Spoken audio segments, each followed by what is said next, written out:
3000 yil avval dafn qilingan payg'ambarning muborak jasadini o'z ko'zlarim bilan ko'rdim va ularning boshlarini, qo'llari va oyoqlari hamda ko'ksilarini o'z qo'llarim bilan ushladim. Ular yumshoq edi. Xuddi ular uxlayotgandek edilar. Bu so'zlar Mulla Umar Kalkanga tegishli. Ya'ni kunimizda payg'ambar qabri topildi va u muborak jasad chirimagan. 1995-yilda Turkiyaning El shahrida ikki payg'ambarning qabri bor edi. Zulkifl va Aliyasa alayhissalomning qabrlari.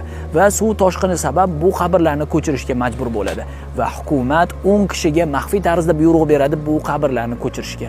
Va bu 10 kishi bir-birlariga qasam ichadiki, 25 yil davomida hech kimga bu haqida gapirmaymiz deb qasam ichadi va 25 yil davomida hech kimga hech narsa deyilmaydi va mana yaqin kunlarda bu narsa ma'lum bo'ldi. Bu ikki payg'ambarning muborak jasadlarini ular ochishgan. Va bu 10 kishi guvoh bo'lganlarning barchasi aytadiki, bu muborak jasadlar hech qanday chirimagan, bizni badanimiz qanday bo'lsa, xuddi shunday yumshoqqina holatda edi deydilar. Aliyasa alayhissalomning esa sochlari esa oq edi deydilar. Va bu muborak jasadlarni ko'targanimizda esa juda ham og'ir edi. Yelkalarimizga juda ham katta yuk tushdi deyshadi. Va Aliyasa alayhissalomning jasadlari Zulkifl alayhissalomga qaraganda og'irroq edi deb ta'kidlashgan. Bu esa kunimizda bo'layotgan mo'jizalardan biri edi.